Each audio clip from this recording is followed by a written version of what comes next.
What's going on, ParaTruthers? Welcome to another episode of ParaTruth Reborn. This is a pre-recorded show on 107.7 FM New Orleans and United Public Radio Network. My name is Justin. And I'm Erik. And tonight we are bringing on Devin Hunter and M. Belanger about the book, The Bad Vibes Field Guide. Devin holds third-degree initiations in both the Northern Star tradition of Wicca as well as the Dianic tradition of Witchcraft, and is the founder of his own tradition, Sacred Fires. His podcast, The Modern Witch, has helped thousands of people from all over the world discover and develop their magical abilities.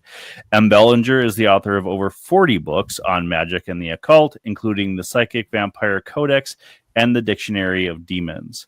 Founder of the magical group House Capuro, Belanger has taught energy work, psychic development, and past life work for over 30 years.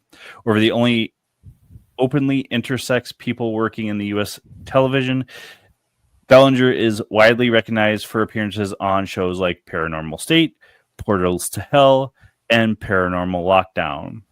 And any award-winning game designer, Belanger also crafts journaling, role-playing games. And without further ado, we're going to bring in Devin and M. Belanger. Michelle and Devin, welcome to ParaTruth Reborn. How are you guys doing tonight? A little warm, but otherwise pretty good. A little warm, yeah. It is very warm in Ohio right now. Yeah.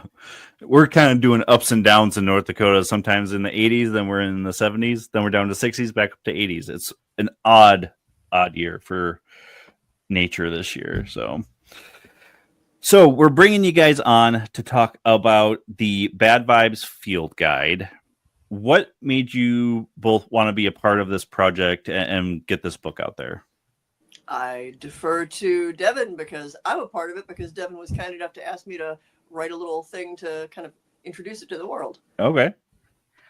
Well, I mean, yes, and right, because Michelle, I think Michelle, I one of the things that I liked about Michelle instantly, we met, I want to say like a decade ago at a conference before the world ended and restarted, and one of the things that we kind of instantly connected on was we had a similar kind of approach to how we help people when they're in certain circumstances or situations. And also what we were interested in researching, on our free time, right? When we have that free time. And so we hit it off, and my conversations with Michelle over the years, I think really helped me to distill my own processes, my own practices. I mean, of course, Michelle's prolific in the fact that they are on all the TV shows and do all the things, but that's not the part of Michelle that I'm impressed with or that I'm attracted to as a creative person. I'm attracted to the part of them that is tuned in to the world that is the unseen, right? And so when the idea of jumping out of my usual niche, which is writing about witchcraft and occultism in that kind of way, and switching gears to the hat that I've worn really my whole life. Before I was a professional witch, I was a professional psychic medium. And so this has always been my life's work. It's always been what I wanted to do. I ended up writing books on witchcraft first, but this was the first. Let's hop over. Let's see if we can play into this other part of my work and who I am. And so it seemed completely appropriate to reach out to Michelle and say, hey, Michelle, would you be interested in writing the foreword to my manual for how to take care of some of these things that we run into? And I was lucky because they said yes. Yeah. Well, and if I remember the conversation, where I remember like where your booth was and just sort of like chit-chatting in front of the table, part of that was talking about how to pass these concepts on to different audiences, like what language to use, how to communicate to people who might not have the perspective that a witch or somebody who was raised with like psychic mediumship as a background. Because for me, my psychic self-defense book is the Ghost Hunter's Survival Guide, because that was the audience that needed this stuff but didn't really have context at the time. And I could see you noodling about like, how do I take my perspective and communicate it effectively to people who need it in a language that is going to be accessible to them. Bingo. Yeah. Nice. Well, now, and you can both answer this question, of course. But how do you personally define bad vibes? And are they always external, or can they stem from like internal emotional states as well? Yes, right. Yes, and all of the Yes, above. all these things. So this was a tricky thing because when I originally sat down to write this book, it was specifically looking at people who felt they were afflicted by some sort of thing, right? Whether it's energy or entity or, whatever. And I think any psychic worth their salt, any spiritual medium worth their salt is always the first place they're going to look is inside, and they're going to tell you to look inside and take care of the stuff. Because the stuff can, our internal turmoil can cause all kinds of issues that we would interpret as bad vibes.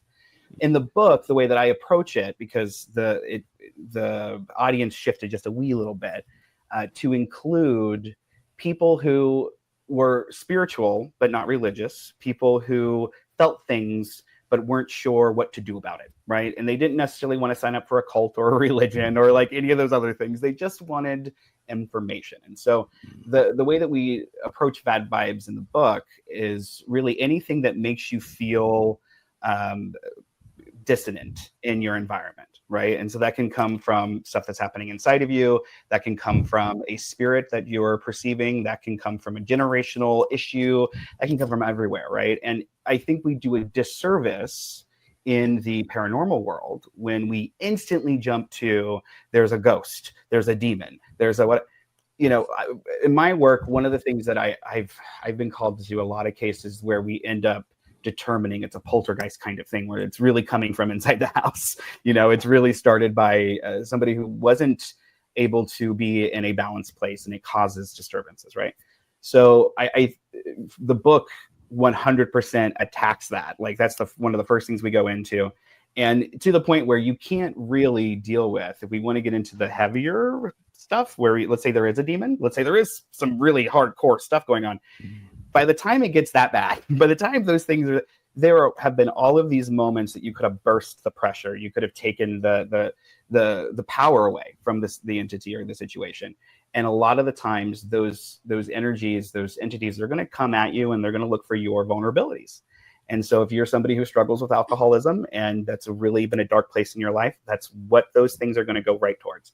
And I don't even necessarily, after all these years, I don't even think it's like a malicious thing. I don't think that they're like, oh, I have to go screw a bunch of people over. I think it's more like they need food, and that's their food. That's what they are attracted to, You so are tasty and easy. Exactly. Yeah. So, I mean, Michelle, like, yeah, because bad vibes, that's like a big... Yeah, I mean, that's actually why I thought calling it bad vibes was kind of a masterstroke, because it's really easy to say psychic attack or demons or dark entities, and all of that gives the stuff way too much power. Mm-hmm. So bad vibes may sound a little twee to some people, but like it really is just like there's just an energy, and maybe it's you and maybe it's that, and it doesn't matter because here's how to fix it. Yeah. I'm glad you guys bring that stuff like that up, because I mean, we've talked about it for years, but is it just people thinking it's something that's affecting them, or is something feeding off of them? Because we all get into that type of mindset every once in a while that, everything's messed up, we're not doing what we're supposed to be doing, and spiritual entities can attach to that. Most people want to believe that that's not the case, but I believe 100% that they can affect us. There is a difference between mental illness and then, spiritual attack, but it's one of those things where in the paranormal community, they try to make it one side or the other. Yeah. Well, and there is the thing with mental illness and trauma and psychological problems and psychic attack and all of that stuff is there's this weird line of terrible things are happening to you, and now you are experiencing stress and trauma, so the terrible things are even more terrible, and you have to come at it from both sides. Mm-hmm. Like that trauma needs to be addressed from the perspective that you would ordinarily treat a psychological wound, And also, you cannot rule out the fact that there are energetic things that could be spawning from that, could have triggered it, and those also need to be addressed. So a multi-pronged approach is the best way to resolve the issue. Right.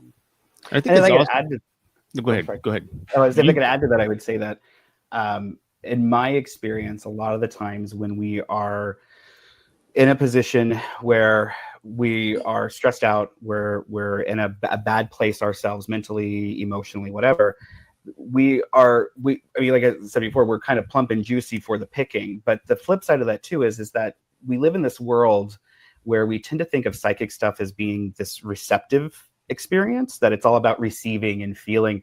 And that's half of the story, maybe a third of the story. Okay. So if you are a spiritual being and you are psychic and I think a lot of people are, I think a lot of people have those things already turned on, even just a little bit. And if you are one of those people and you have kind of tuned into something that is stressful and it is causing, internal disturbance, it's causing anxiety, fear, those sorts of things, you become a battery that's just pumping that energy out, because that psychic thing works both ways, right? So I think we get into more of that in occultism. We start to talk about the projective kind of ability of the human spirit.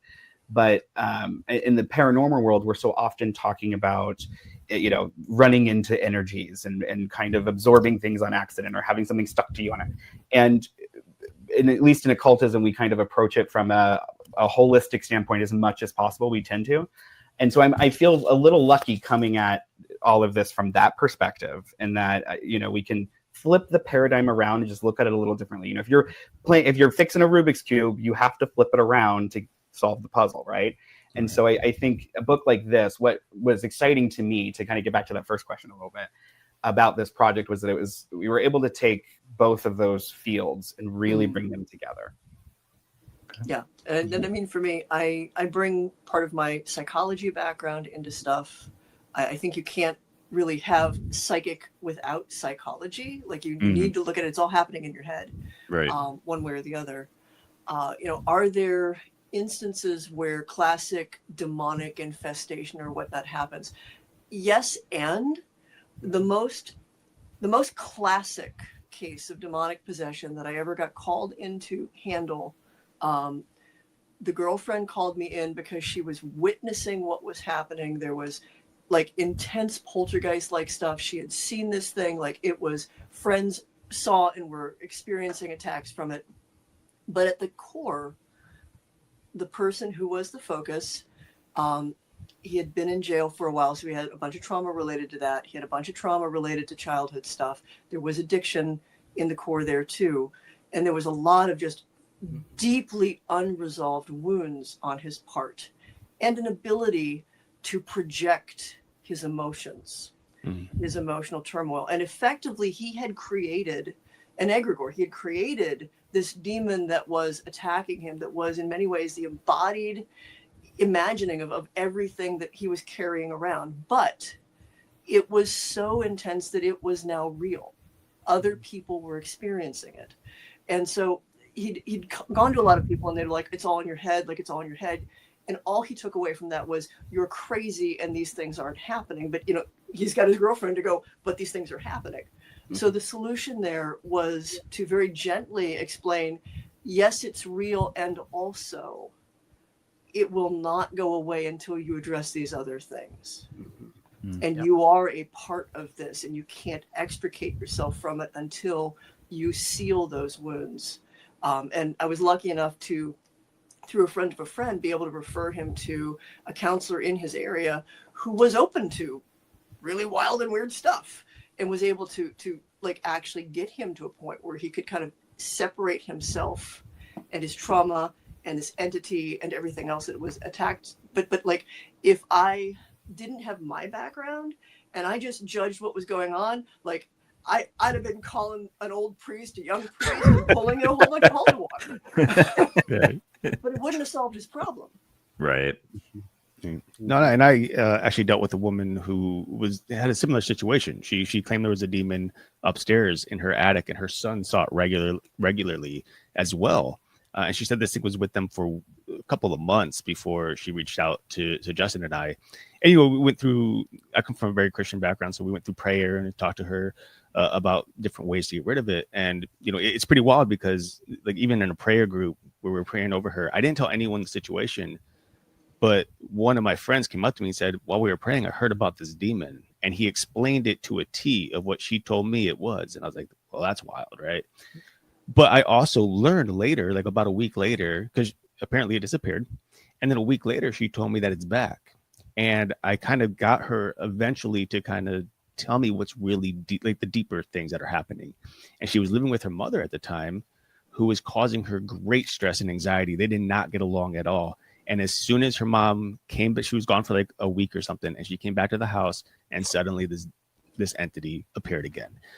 So, you know, we had to go through that and explain to her like how these type of emotions, how these relationships can actually create these entities and make things seem, you know, I mean, it's very much real. There's no question about that at that point.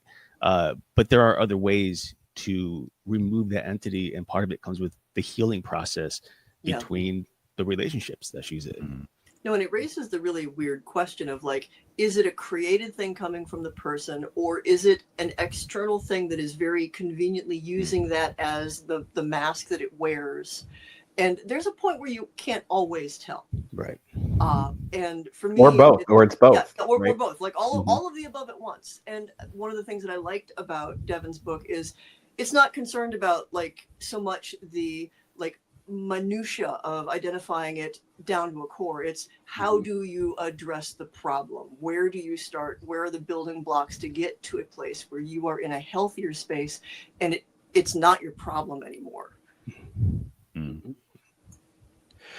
Now, how, like, for the normal person that may not have the sensitivities or not have them as much as others, how can you differentiate and distinguish between a natural emotional response and an, you know, energetic disturbance or a negative entity attaching onto that energy?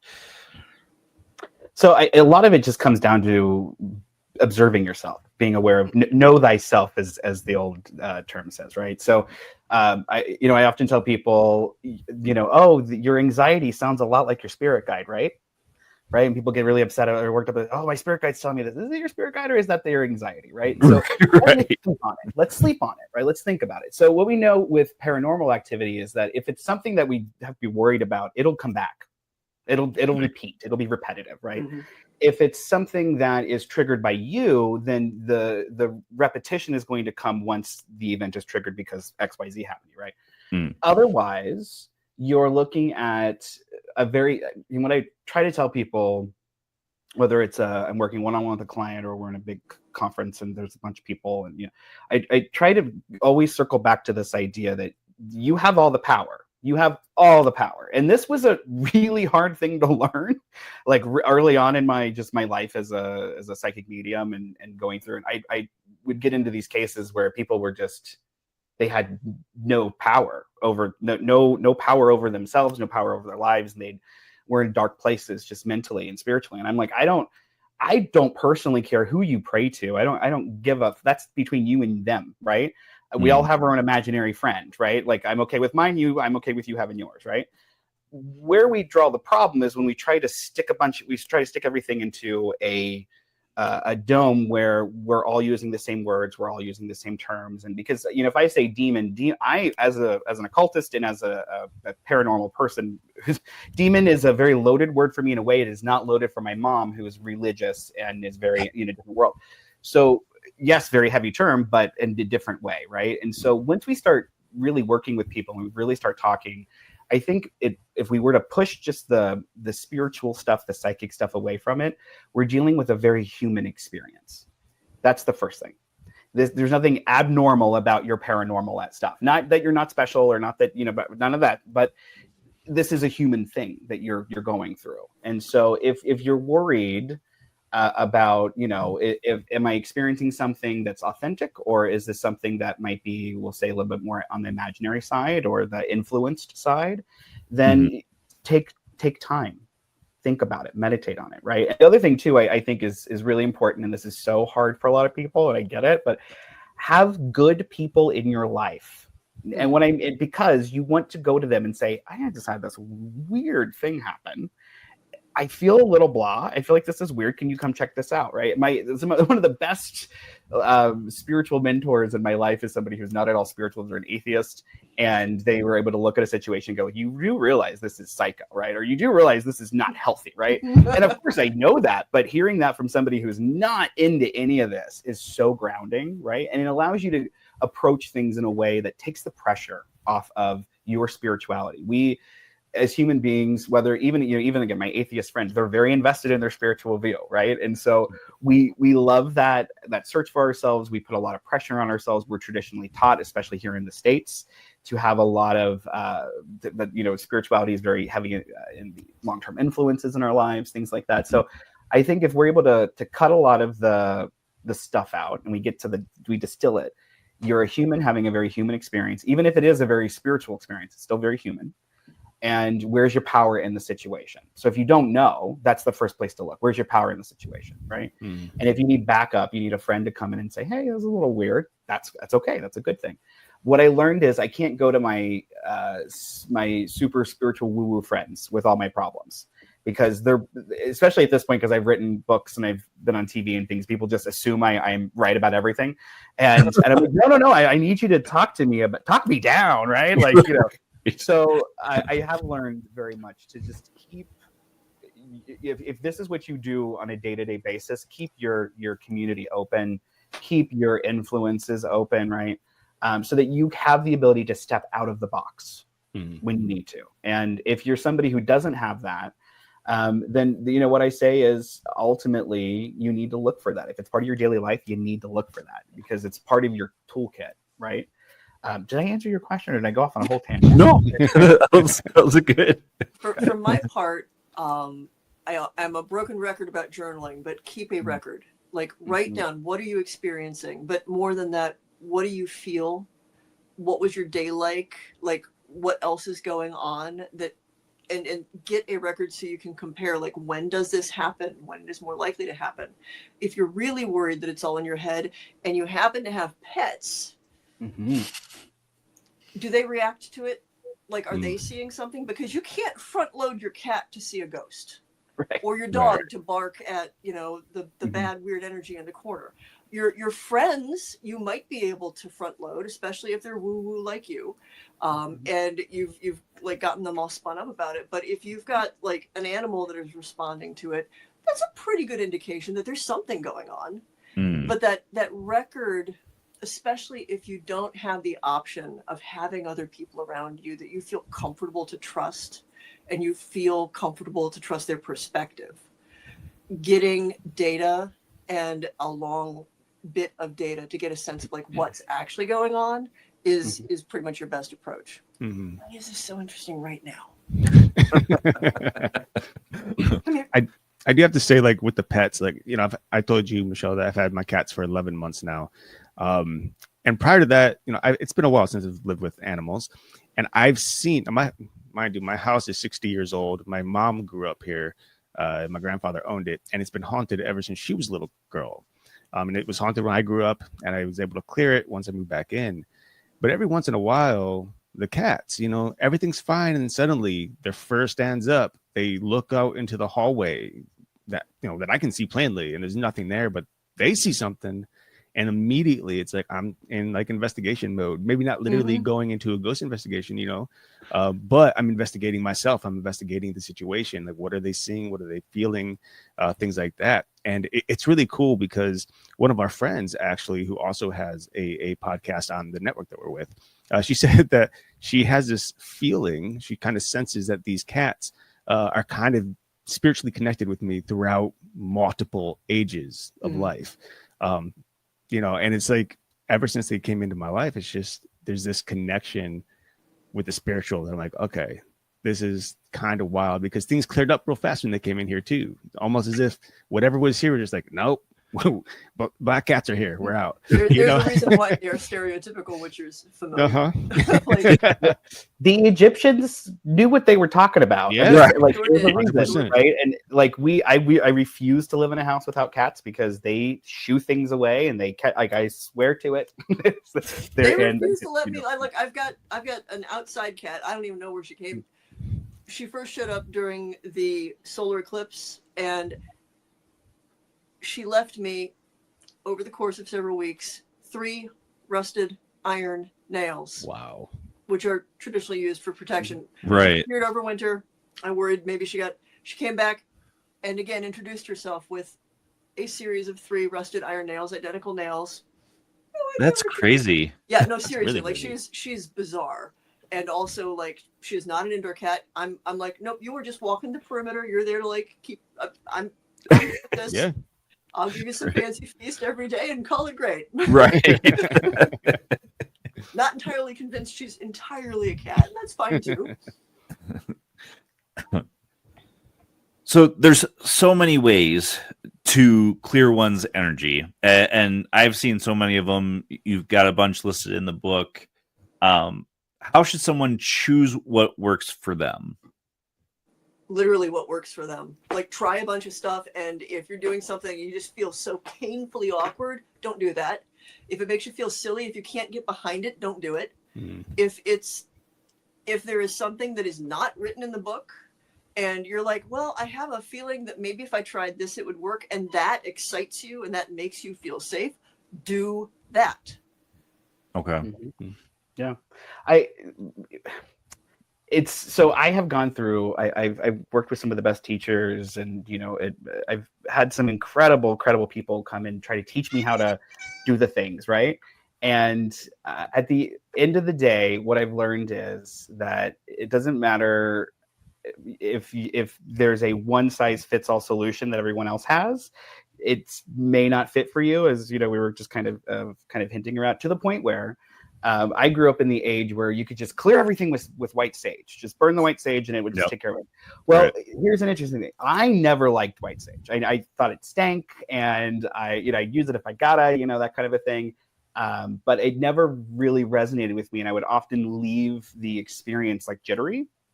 And then I found out during an herbal course that I was taking that there is a chemical in white sage that when it is burned, it releases and it causes anxiety.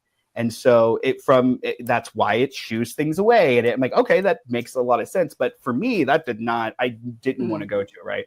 So I'd have these teachers who, no, this is how you cleanse yourself. And it just didn't work, or I didn't understand the depth of what I should be experiencing during a cleansing, right? And so it took a long time using different methods, trying different things out to find what actually worked for me. And also learning that same thing may not work in every situation, right? So I have, for me, and I talk about this in the book, I have a kind of go-to things that I'll do on a more regular basis. And then even to this day, I still will go to a friend of mine who practices a completely different tradition, and I will go, hey, can I hire you to do a cleansing on me or do a cleansing for me? Just because I want to know things, I want to feel things, I want to experience, those things. But I also know that I don't know everything, right? And I can walk through, especially with this, you guys know the stuff we get called in to go take care of and do, and so you never know. So I'm always like, hey, just at least once a year, have somebody else come in, take a look. Like, that's cool. Not everybody can do that, and I totally get that. But if you have if you have friends, if you have pets, if you have things that are signaling, take advantage of it. Practice different types of cleansing methods. And and it's often a lot easier, I think, than people are expecting it to be.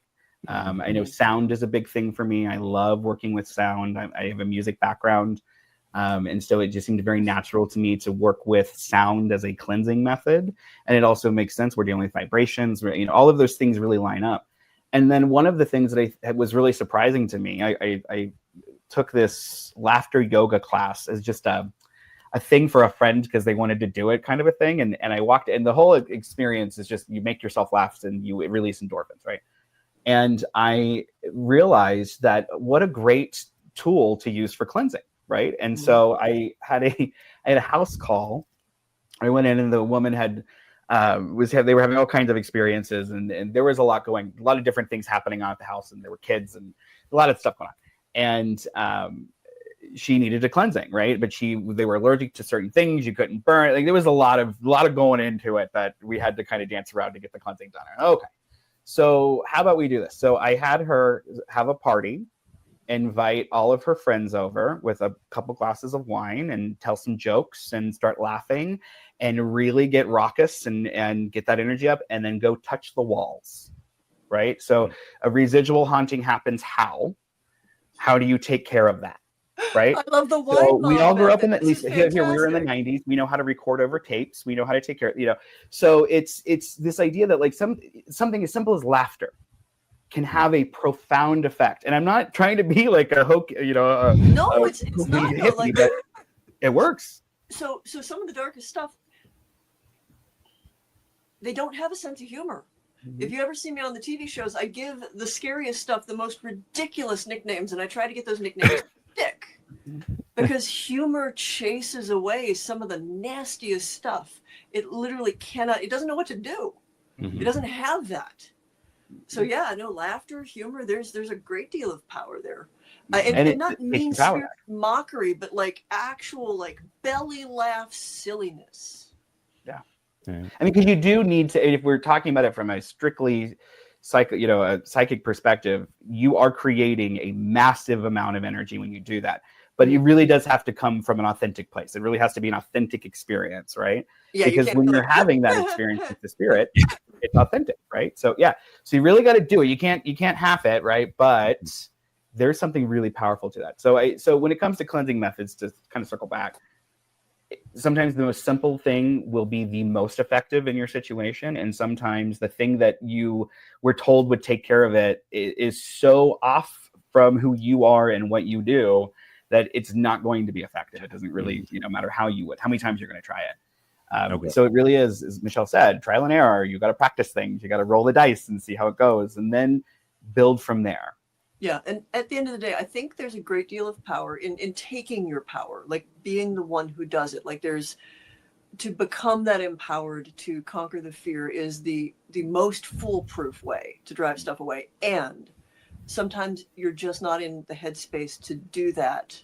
So being comfortable with someone to help you, like there's nothing wrong in asking for that help. And finding someone who is reputable to assist you, especially if you can't extricate yourself emotionally from the experience. Mm-hmm. And a little side to that. So in my other books and my other things, I talk about putting energy in things so you can store that energy and access it later. So if you are having a really good day and you're feeling yourself and you're feeling on fire and all those things, grab a crystal, grab a thing that you're going to use, a pendant or whatever is important to you, and load that sucker up with that energy, because there's going to be a day where you feel like, like the tail end of a horse, and you're not feeling like you can connect. You're not feeling like you can ground yourself. And if you have that, you can go grab that thing. It's push the button. It'll do it for you. You know what I mean? So it's also about preparing for the days when it's going to rain, right? And know that if you've got an umbrella, it's going to be a lot easier to get through that storm. Mm-hmm. Okay. Well, now, so I mean, you guys are really saying that anyone should just try anything to some extent, in terms of cleansing the energy. But we've had a number of people on our show actually who have said some similar things talking about energy, but then they'll say, but you shouldn't use this method to cleanse because this method belongs to a particular people group. For example, saging, Native Americans. And so there's a lot of people who tend to fear or believe they shouldn't or couldn't do it. So can you guys do you have anything you can say to those type of people who are listening right now who maybe want to try that but are too fearful and, because they're scared they're going to offend somebody? Yeah, this has actually been a big conversation that we've had a lot in the occult world, because there's a lot of accidental appropriation that happened over the years, and we're kind of reconciling that now as we're able to just communicate more and kind of cross boundaries with community.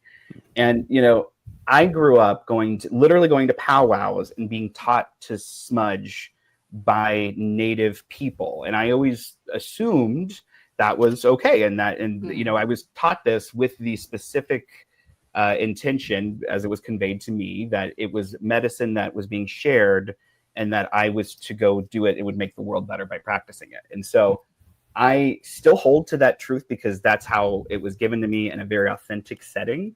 That said, I don't sell white sage in my store, right? And the reason why I won't do that is because I live in the place where white sage comes from.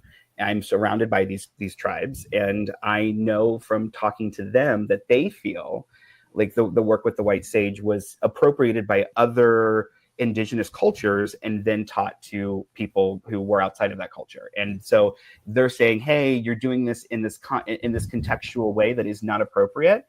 And I had to really sit down and figure that out. Well, what does this mean? And at the end of the day, it does get down to, let's be respectful of any living people and their memory. And any people who aren't living in their memory. I think we just need to be respectful of people. We're all people having a human experience, right? But that being said, no culture has all the answers. Doesn't matter who you are, right? The Romans didn't have all the answers. America doesn't have all the answers. We know culture in any setting has all the answers. And so I think to say, oh, I want to try something like white sage, and that is going to be the thing that fixes it, but it's outside of my culture, so I can't use that. Okay, no, not really, right? Like, it works in that culture, in that setting, right? So if we were to talk about any other herb or any other situation, Palo Santo is a great thing. I love Palo Santo. Michelle, I know you like Palo Santo. Well, I like it for use. I'm also deeply allergic to it. It's heavy, right? But that's something that, like, the wood, the trees have to fall and be on the ground sun-baked for 4 years before they can legally be harvested. So there's like protections around it, right? So there's a whole lot that goes into a lot of these practices that are related to what we consider to be indigenous practices. And I've had people on the other side say, well, you're white, so you can't do anything that doesn't come from white people. I've had white people tell me this, right? And then I have my Indian friend go, no, that's crap. What are you talking about? Right? So, like, no, you got to do this way. And so I think at the end of the day, if you are respectful and you are listening and you're not going around trying to teach people somebody else's cultural heritage, I think experience, right? If it's available to you. And I would say that with just about anything. But it's not, I would say where we draw the line for sure is, as a white person, I'm not going to go teach people how to smudge. That's not my medicine to share. There was medicine that was shared with me, but it isn't my medicine to share. So I'm not going to do that. If I go to a client's house, I won't burn white sage, right? The alternative to this was we did a cleansing last year on what is now a vineyard, and the vineyard is on land that is traditionally homed Native people and tribes that were pushed out. So in that process, we absolutely burned a whole bunch of white sage, but it was as an offering and not as a cleansing. And in that way, it was just honor that culture and that place and the cleansing work that we were trying to do.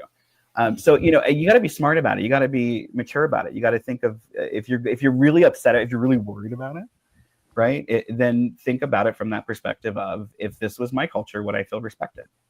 And if the answer is no, don't do it. It's a careful line to navigate between appreciation and appropriation. And I mean, appropriation obviously is, I'm going to use white sage and to also dress up with war paint, and like if you are like absolutely just trying to and just complete insensitivity to it. If you are doing it as if you are, well, I'm just as good as the people who are doing this. My recommendation for people is, one, read up on it, do some research, like learn about the roots of this practice and how to do it right. And if it still speaks to you, do your best to be as like sensitive and like honor it as much as possible. And also, especially with like smoke cleansing, it's not just a white sage thing. Europeans used rosemary and a bunch of other things. Like the lighting up of a thing and using the smoke from it to cleanse things is not one culture or another. And if you are hesitant to use white sage and you feel on some level beholden to only speak to your own roots, what are those roots? It's a fascinating deep dive to figure out, like, what were the practices that got erased from my Irish and my French and my Akkadian ancestors and the random little Eastern European branch that's over there. What did they do? And what plants are immediately in my area that have those associations that I'm not stealing from anybody. Yeah. Well, and to that point too, I think you said something really important I want to reinforce, which is this idea that just because you're lighting it doesn't mean it's smudging. And that's something that's been really, we use that term smudge in a very appropriative way. That's the problem. And so that really is like smudging is a very specific ceremony, and very smoke specific cleansing is not. Or the term we often ban around is like fumigation, right? So fumigation rituals. And those things have been time immemorial. People have been burning crap to get rid of crap. Like that's just how it goes.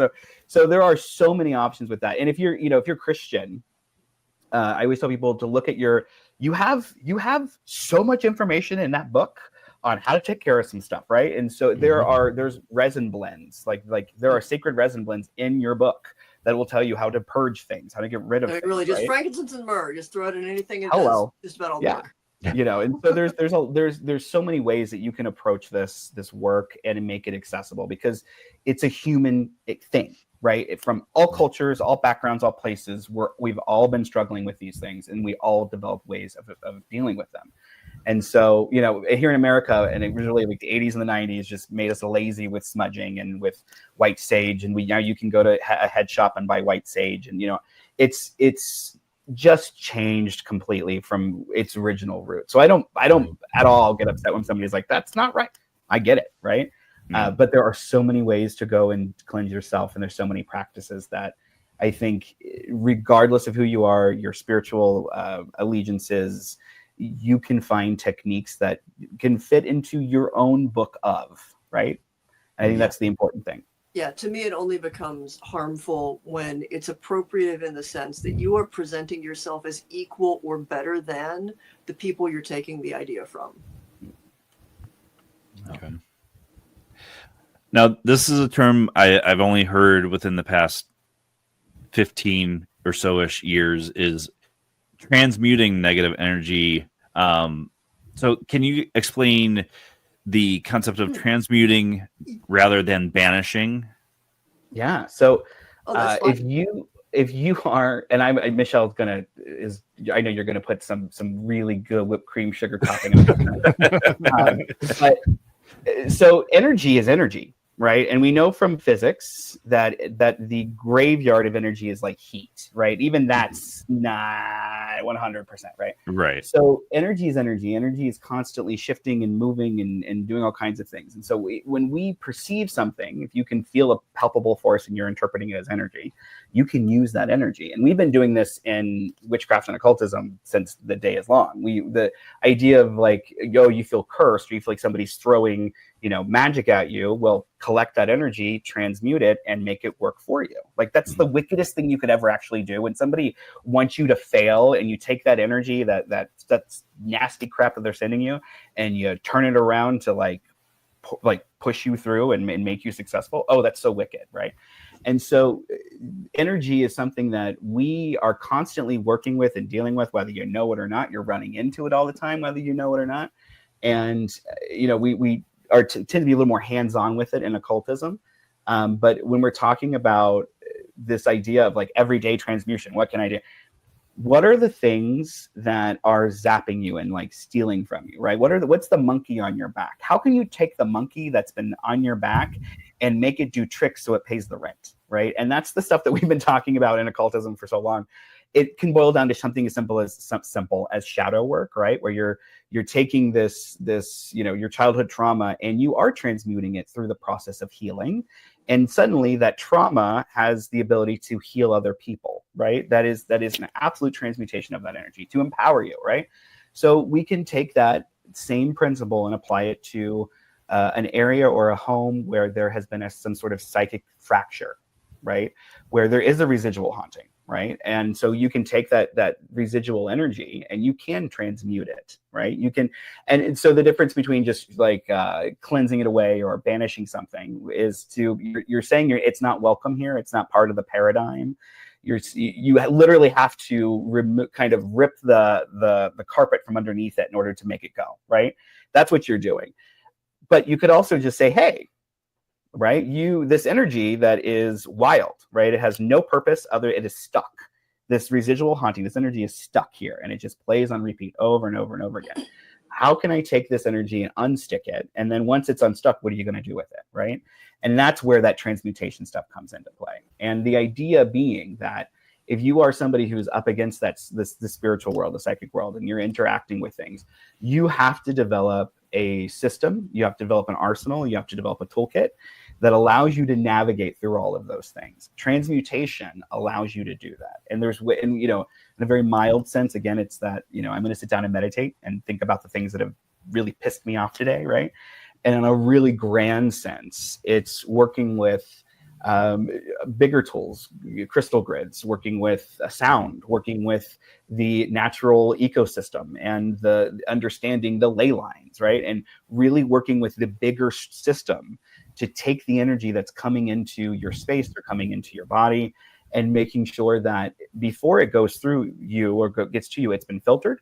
The particles have been removed that are negative or that are going to be toxic for you. And you still have that chemical. So let's add something else to it, or let's purify it in this other way so that you can still have that water, because the world is dry, right? And so just because we're dipping in from a well that might be toxic doesn't mean you can't cleanse it, doesn't mean you can't repurpose it, right? And to that end, using that water as a metaphor, there's water that you're not going to drink, but you're going to use it to water your plants, right? And so transmutation allows us to look at energy as a source, as a substance that can be manipulated in ways that are beneficial to us, regardless of the maliciousness that might be behind them or the benevolence that might be behind them. Mm-hmm. Oh, there's a couple of directions I can take it. I mean, the simplest one is from a psychological perspective. You may have heard the term reframing. Mm-hmm. It's used in cognitive behavioral therapy, and it's like looking at an experience that was a really unpleasant experience and seeing it from a different perspective and basically shifting how you relate to it. And that's one way, and probably the simplest way to transmute energy or attacks or things like bad vibes, is shifting how you relate to it. There's a more pop culture one. So if you're a Reverend Mother from Dune, using sheer willpower to change the waters of Shai Hulud to the waters of life, like being able to take something into you. Now that there are ways as an energy worker, there are more advanced ways to take something that is horrible and through sheer willpower, through your abilities as an energy worker it's all still energy, to change it because it's still power. And I just taught a class on Sir Isaac Newton. So alchemy is really, really big on my mind. And that's where the term that we're familiar with comes from, the transmutation of base metals into lead into gold. And we think of alchemy as a physical thing, but in the 15th, 16th, and 17th centuries, the people who were practicing alchemy also recognized it as a spiritual path. So when they were talking about these very Baroque processes that on one level gave us chemistry, on the other end, they're talking about ways of transmuting and changing and sublimating experiences and energies and refining the self from lead into gold from a spiritual perspective. And looking at it like that, of taking something that may seem foul or very base, like lead, a hard, heavy, just not valuable thing, and finding ways to shift it, to change it. And again, if we're talking purely as an energy worker, I mean, Devin hit on filtering, pulling it in, eating it. Sin eater is also another, literally not how it was, but the way that we now understand sin eating, which is to take someone else's bad things, take them, literally consume them, digest them, and turn them into something new.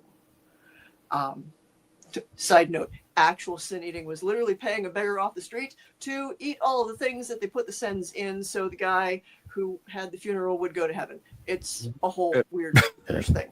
It's very weird.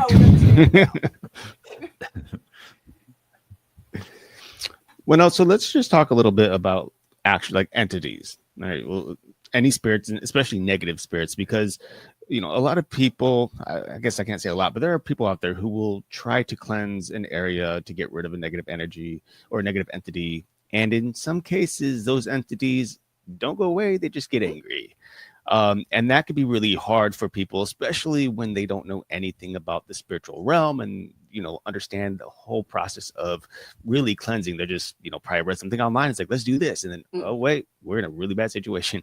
I guess, first of all, can you give some sort of encouragement to those type of people who are maybe going through such a thing? And what are some elements that you've learned over the years in such situations? Like if you've met people or if you've been through something yourself, how did you go about maintaining the process of fighting against that entity and eventually driving it out if they can't actually afford to call someone else in, or there's no one that they can reach out to help them? I'm going to hop in first on this one because I've had to do a lot of this. I mean, the first question is, was it there first? Does it have more right than you to be there? And so are you fighting against something that is like part of the land that your house is built on? Because it's not going anywhere. And that's where finding a way to work with it, work around it, finding a different approach than just trying to like drive it away is in many ways your only recourse. Sometimes things seem negative because they're angry or because they're wounded. So the first thing is, if we're talking an entity, an actual spirit of some sort, assessing what is this thing? Is it grandma and she's just so frustrated that we're not hearing her, that she's now throwing things around just out of sheer frustration, and that seems like a demon to us? Is it a stain of some terrible thing that happened that just is soaked into where your home happens to be? Is it actually the land spirit, which frankly we don't do a very good job of keeping up on them, like we are doing horrible things to them kind of daily, that we've lost an ability to have a healthy relationship with? Is it something that's come in that actually can be kicked out? So like going through the list, and don't worry about the words that we give these things. Land, white, ghost, demon, whatever. Like the actual word is less important than how does this thing behave? How does it react to you? Can you communicate with it? Is it open to communication? Can it be reasoned with? Is there a kind of contract you can achieve with it? Like, can you work something out if you can't drive it away? So that's more where I start. Like, how do I have a conversation with this? What am I talking to? And can it be reasoned with? Yeah, 100%. Have you heard the term Chinese room before, by chance? Anybody out there? I have. Okay. If you're a sci-fi person, you're probably like, yes, I do. Yeah. So for those who aren't aware, the Chinese room is a thought experiment in which the basic concept is that there could be a computer that you sit in front of, and its job is to take information that you're sending into it and translate it into Chinese. Well, what we just say Mandarin, we'll say Mandarin. And that as it's doing that, it learns. And so eventually, over time, this computer will develop, just the programming will develop enough that it could fool anybody else into thinking it was a person and that you were having a conversation with a person. It's not a person. It has just received information. It has a program that learns how to kind of give you what you want. And it's not sentient. It isn't conscious in the way that we kind of think of an alive being or a being.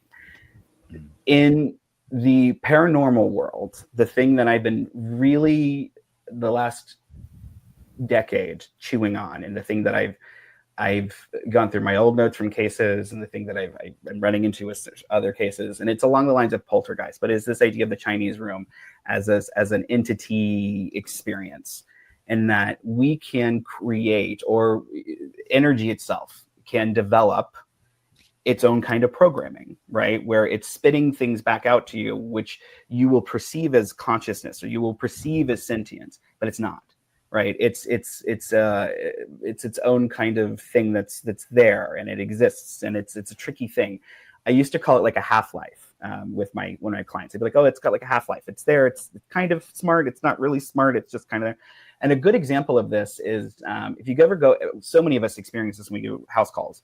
You go into a house and you can feel a tension kind of pull in the corner, like the top corner.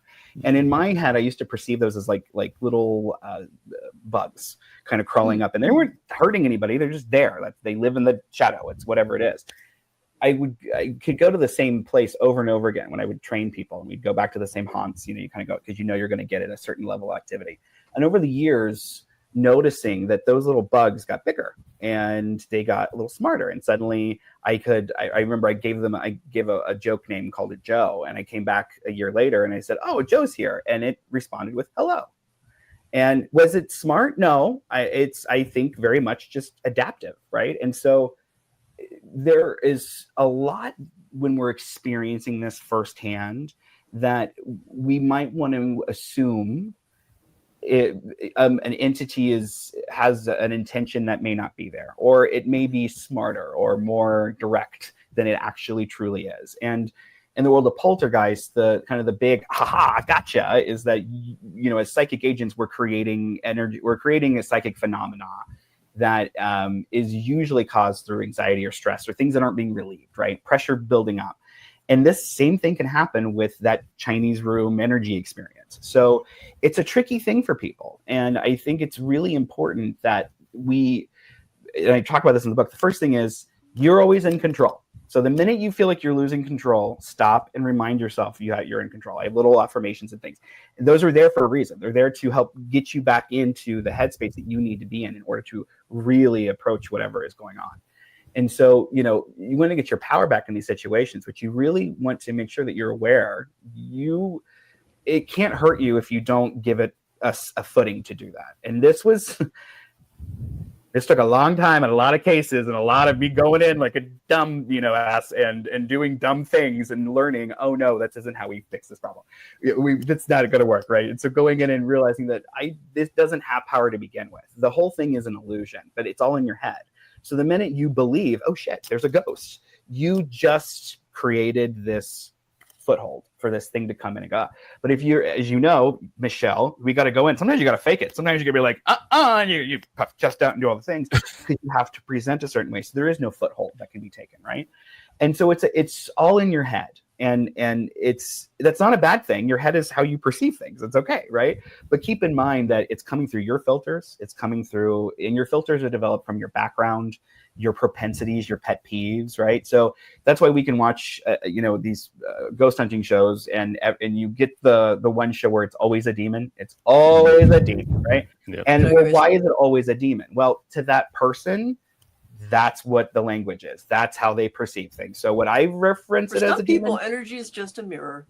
Yeah, absolutely. Thank you. I like that one too. And that's it, right? And so you got that little bit too, right? So I think it's really important that the first thing when things start developing is that you really ground and center yourself in that moment and you take the reins back, right? Even if you've just got to fake it, right? But you take the reins back, because if it is a big oogly boogly, then you can't afford, in the long term especially, to play with it and to play around with yourself in the situation. But if you're in a place where it isn't a big oogly boogly, then you could potentially exhaust a lot of energy that could even train things later on down the road. And I don't want to put that in as another fear for people to have here, but if we're looking at some of those bigger things that happen, again, a lot of these situations avalanche, they snowball into these bigger problems. And if we take the minutia out, so much of it really boils down to how did you respond, right? Because if it's not a tiger, it's not like you literally have to run away from the tiger because it's going right at you, right? It's the perception of a tiger. Mm-hmm. Well, is it the shadow are you seeing the shadow of a little kitten that's just being projected to look like a tiger, right? Because oftentimes that's the natural response. We know this from nature, right? We know that this happens. This is how things camouflage themselves.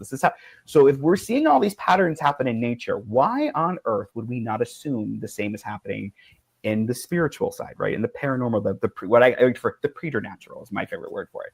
But why wouldn't we assume those things? So I think, yes, there are real dangers out there, but so much of what the intensity of that danger and the actual realization of that danger happens in the translation, in the personal translation, the personal kind of relationship that you develop with that thing. So if you go into these situations automatically assuming that people will walk past a homeless person and go, no, because they don't want to give that homeless person $1. But they will walk into a house that's supposedly haunted and they're like, oh, right? Yeah, come across, right? What are you doing, right? You're meaner to the homeless living person than you are the spirit. And then you're wondering why you get attachments, right? And so if you go into it with the same thing of, no, this thing wants something from me, then you're going to have a totally different relationship. You don't have to be a dick about it, right? You don't have to be mean about it, but you can go into it realizing, okay, this thing wants something from me, even if it's just a little taste of your power, right? Or of your psychic energy or whatever, right? It wants something. And what I have witnessed personally in my own life and in the life of my clients is that oftentimes once you start that thing, when you're nursing it, it's going to continue to manipulate and twist and to get that nutrients from you. And so that's when we're talking about it builds into these things that it just doesn't have to become.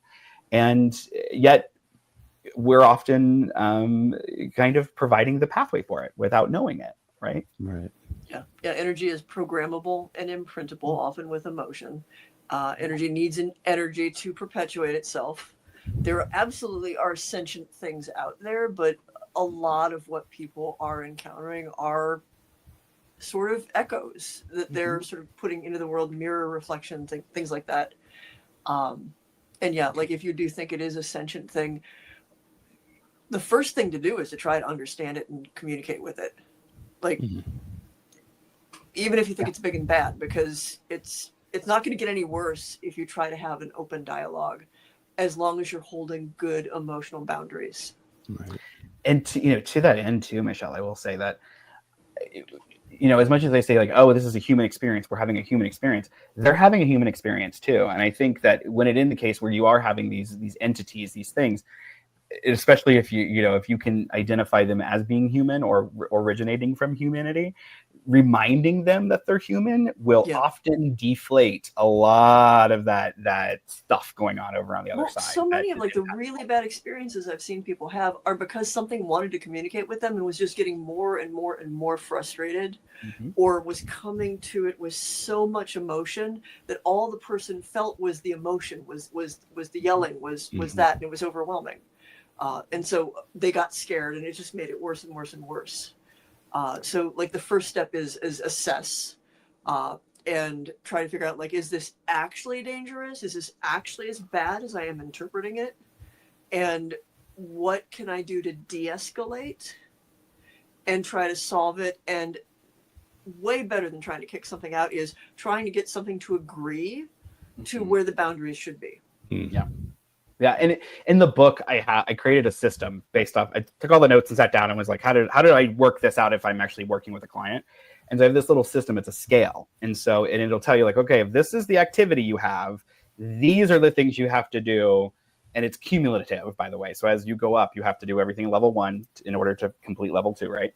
But if you do that, it should take care of stuff. And it legitimately should take care. If you're really investing the time to take care and you're doing these steps, it should take care of stuff. And if it doesn't take care of stuff, then there's information on what to do next, right? But 99.999% of the problems that we run into really can be taken care of with what I talk about in the book, with even the extreme cases in mind. So that I tried very hard to think about it, because not everybody can, right, get to somebody like me or Michelle and hire us to come in and all the things. That's what the book is for. There's one situation that I'd encountered multiple times where stuff will always come back. And that's if on some level, you, the person experiencing it, enjoy the attention. Boom. Yeah. There's something you're getting out of it.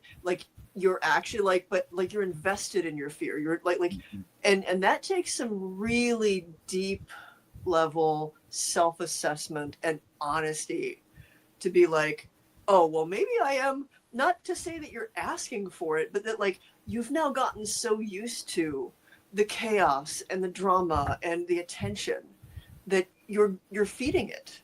You're conditioned. Yeah,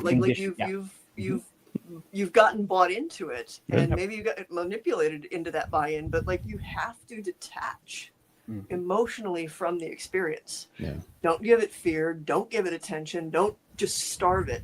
Treat it like the worst narcissist you've ever met in your life. Right. No attention. Yeah. Cut it off.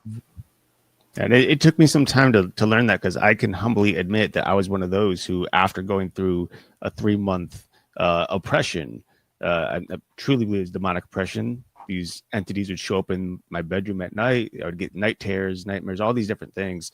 And I was in a really low place. And once I finally got rid of it, there came a time where I did miss it, because life kind of became boring all of a sudden. Mm-hmm. I'm like, man, I wish this was still happening. It was kind of an exciting thing, and it eventually did come back multiple times.